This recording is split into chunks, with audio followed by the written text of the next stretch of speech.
positive. I think we're nearing the time where if you're the Jets, you want to double down and pay Garrett Wilson and Sauce Gardner, right? Yeah. Why not invest in your young talent and do something the Jets have not done consistently enough? So with Wilson, let's start with him. I think he's more likely to get paid than Sauce sooner. What do we think a contract looks like for Garrett Wilson? What is the timeline on this happening? And what is the likelihood of it happening before the start of the season? It feels like we were talking about trade rumors for Garrett Wilson that went away completely, thank God. But is he going to get paid? And is he going to get paid long term? The problem is, we all want Garrett Wilson to be on the Jets forever. No one's sitting here saying that. Right, it's obvious. The problem is every receiver around the NFL has waited and waited and waited. Jamar Chase, Justin Jefferson, Brandon Ayuk, obviously that got ugly till the very end, and you saw the results of that.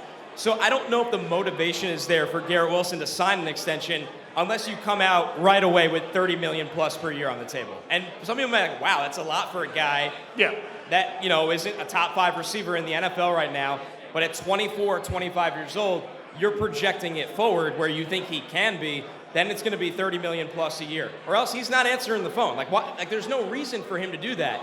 Obviously, he's got to see what this offense looks like. It's a new offense with a quarterback that he's played with before, but it's not a pass-happy quarterback. So I think it's more likely that Sauce gets done before Garrett Wilson. It's interesting, yeah. I think, number one, the corner market's just been reset. Stingley got that deal. J.C. Horn got that deal.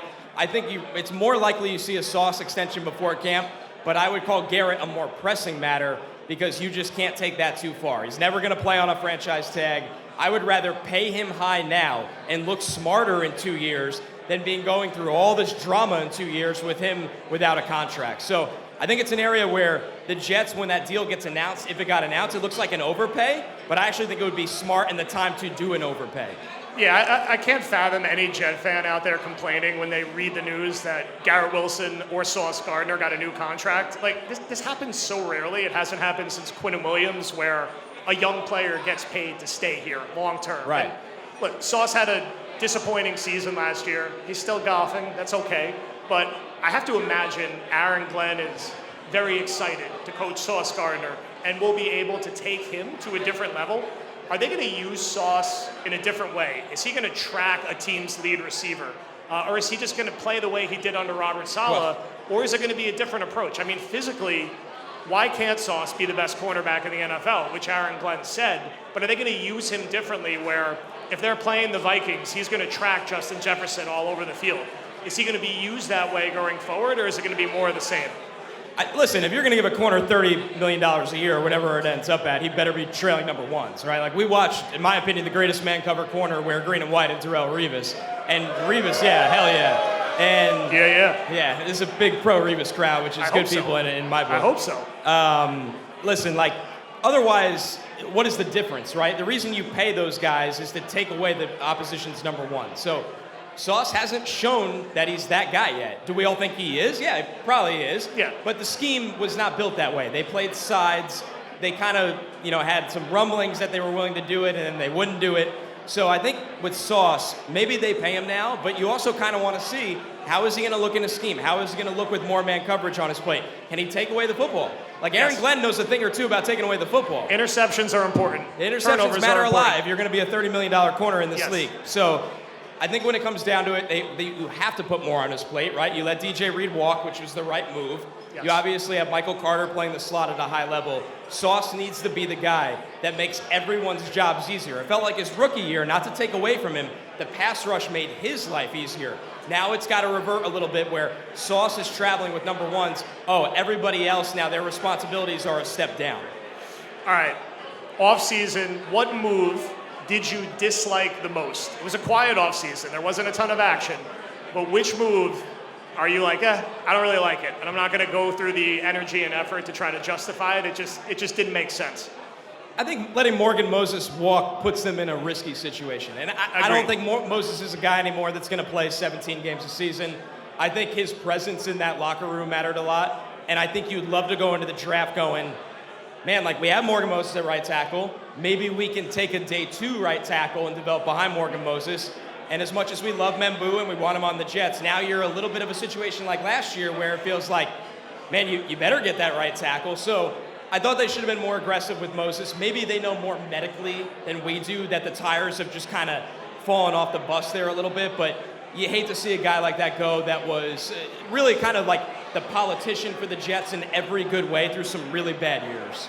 Yeah, I think a key leadership role in the locker room, too, that you're inevitably going to miss. And I hate to see him go to the Patriots. Now, on the other end of it. And what about you? Was there a movie you don't like? I'm still not sold on the Brandon Stevens Yeah, we're all contract. like watching that real closely. Yeah, I think we tried to make the case he could be a safety. The Jets had a typo for a minute and had it look like he might be a safety. He's going to play cornerback, and I just worry about cornerbacks who can't find the football. Gives me Kyle Wilson PTSD, which I don't need at this stage of my life. So I'm not really sold on Stevens yet. I think on the other end, the secondary addition I did like, and I think a lot of Jet fans like, was getting Cisco over from Jacksonville. I think they need that kind of player in the back end. They haven't had that kind of player. Beyond Cisco, which I think has been a popular move, what was another one that you feel strongly about that you think will, I don't know, pop more as a transaction than maybe fans expect? I'll say Stone Smart, and he doesn't have to be... Stone Smart getting the shout at the bar. Stone! He doesn't have to be, obviously, a number one or really even a number two tight end, but can you bring some pass-catching juice? Can you be, at times, a power slot, like a true F? Are you a guy that there's a little bit more there with more targets? Because you look at when the Chargers got him involved, the ball skills are phenomenal, and he's a guy that can run. He's a guy that can run the seam. So I think at the end of the day, Stone Smart wasn't brought here to be Superman, but can he be an effective depth pass-catching option with size? When the Jets get in the red zone, like you're throwing it out to Xavier Gibson. I don't want to hear Xavier Gibson's name. It's totally insane. I don't want to hear it. Totally insane. Yeah. So we're all rooting for Stone Smart to just be something, yes. And I think he'll have a couple moments. Okay, I like that. I'll give you a couple quick ones because we have about 5 minutes left. And again, closer to the stage before the next segment. And Connor throws one of these sweatshirts in the crowd. The migration. We'll go rapid fire here. Who has more catches, Tyler Johnson or Josh Reynolds? Oh, man. Ooh, the hot takes here. I'll say Reynolds. Ooh, yeah. Well, all right. How many sacks does JJ have coming off an injury? 7.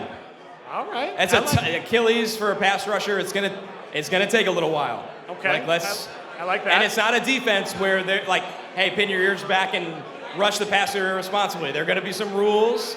They're going to be careful with him. I'd be really happy with 7. Like good run defense and 7 sacks. I'd be good with that.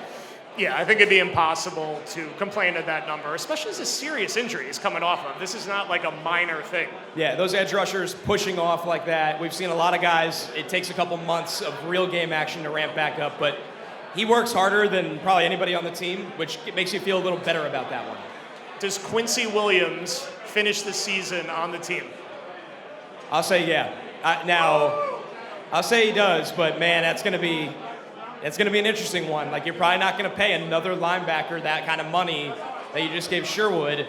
So then is he in your comp pick formula or you lose him for nothing? That's a weird proposition to make, but you can't trade your really good players right now unless you got blown away. If somebody offered a second rounder for Quincy because you know you're not going to pay him and he's 29, I get it. I just don't think a team will pony that up for a linebacker. Okay. All right, final one. Will Justin Fields be the Jets starting quarterback week 1, 2026? I'll say yes. I'll say him with a rookie behind him. Okay. Yeah. Wow. Yeah. I think they'll have a rookie on the roster, but they'll feel good enough going in. That's why they structured it the way they did. Give that security. I'll roll with Fields for a second year. All right. Jordan Travis, Malachi Corley on the 2025 roster? They'll be in the UFL. Yeah. Okay. Yeah. Tough night for the UFL, Lance Newmark. All right, I believe that's going to wrap our first segment. If we want to launch something into the crowd, I'm going to hand it back to Dalvin. You want to do the honors and toss this one? Let's do it. I'm going to throw this one out. Let's see. Watch the lights. Yeah. All right. Watch the lights. Nice grab. Reach. Good reach on that one. Continue to crowd the stage as we move into our second segment, and I hand the mic back over to Dalvin, and we'll move on to our friends from the beat. Let's go. Make some noise. Come on now. Let's go.